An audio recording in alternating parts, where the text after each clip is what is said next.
Today I'm going to do a quick review of the ZDag 102 DVD repair machine. This is an upgrade version from the original release. I've had this for about almost 2 years now. Absolutely love it.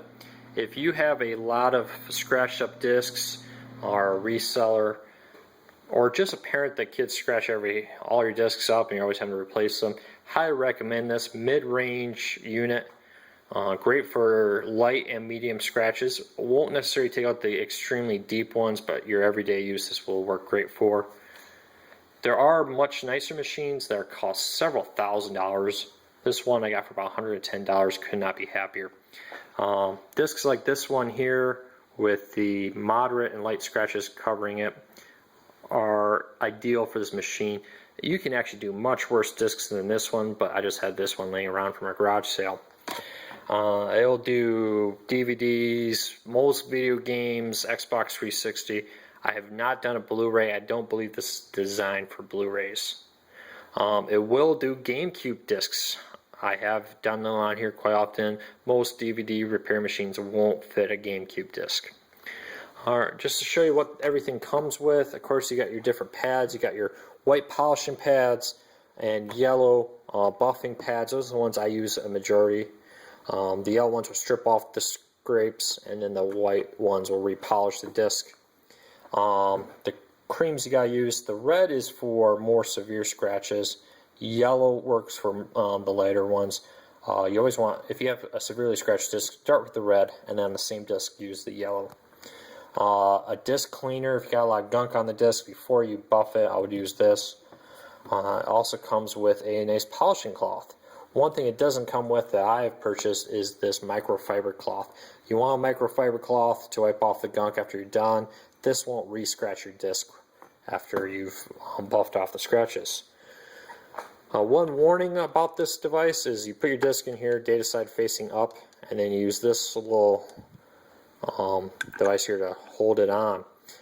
The top screw is plastic. You don't want to crank down too hard on this. I found out the hard way earlier this year.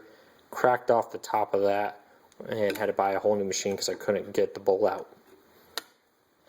Let's give this a try. So I put my lightly, maybe a couple moderate scratch disc on there, and then I give it a good turn, secure that on there. You want to make sure your disc isn't going to move around. It can damage the disc if it is bouncing around when the machine is spinning. Take my red cream here to start with, put a few dabs on there. You don't have to completely cover it with gunk. It'll spread itself out. Alright, so that's about how much I start with. Maybe a tiny bit more on that side. There we go. Close this out. There's 2 speeds on this. First of all, there's a power switch on the side, which is a nice little feature. 2 speeds. You got your start button here. If you tap it once, it'll run a full length, or you can do a half run by holding it, wait until the green light comes on, letting go, and it does a quick buff or polish, great for cleaning your discs. So that get on a longer run. They tell you run it once. With heavy scratches, moderate scratches, I'll run it a couple times. I have had luck in the past taking out very deep scratches, just not always. Let's do another half on the red, and then we're going to go add in the yellow cream now. Yellow cream is got a little polish in it. It will also take out the light scratches. Alright, there we go. You notice I didn't bother taking off the other cream. I don't think you need to wipe it down. I waited till the buffing stage to worry about that. Alright, let's do this one more time.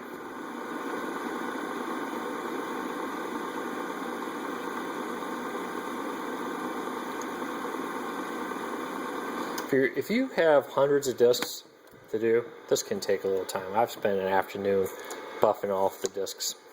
One of the other things, if you can afford it and you're somebody who will be doing this on a regular basis, getting 2 of these machines, one to strip and one to polish, will be a huge time saver from swapping these pads back and forth all the time. And you could do 2 discs at once.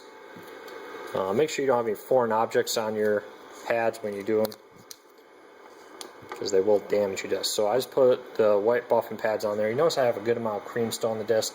I'm not going to add any more yellow. If there wasn't that much cream on there, I would add some more yellow to it. Run it. and it strips off the cream and gives it a nice shine. This is kind of a practice thing. The more you do it, trial and error, you'll figure out how much cream to use, how many times to spin it. You can see that is a lot better. This one almost looks new. There's a little bit of gunk buildup on there. I'll show you what to do with that right now. Let me put this camera down. Alright, so now that you've finished buffing the disc and taking off the scratches, take it off, take your microfiber cloth there, and I know some people say you're only supposed to go like this. I'm sure that there's some reasons behind that. I've never had any issues with a microfiber cloth for re-scratching the disc. So I just go until all the gunk's off the disc, take my polishing cloth, lay it completely over the disc is how I do it, and then just make a circular motion with your polishing cloth. And that disc is like brand new. Occasionally you'll get some gunk buildup on there that can be hard to get off. When that happens, use your disc cleaner to get the gunk from the cream off. But this one came out very well. So that is the disc now. I see a little bit of gunk on there. I may run this through again, but the most important thing is the scratches are gone. This disc I'll be happy to resell. Before, it wouldn't quite have met my standards. So that is the ZDag 102. Purchased on Amazon for about $110. Much nicer than what you find in many stores, the much cheaper ones. And a great one that could save you thousands of dollars compared to the competition. Supplies, I would definitely get your supplies on eBay, especially if you have an eBay account already. They seem to have some competitive prices, and to get your pads and more cream. And then the microfiber cloth I just picked up at a local hardware store.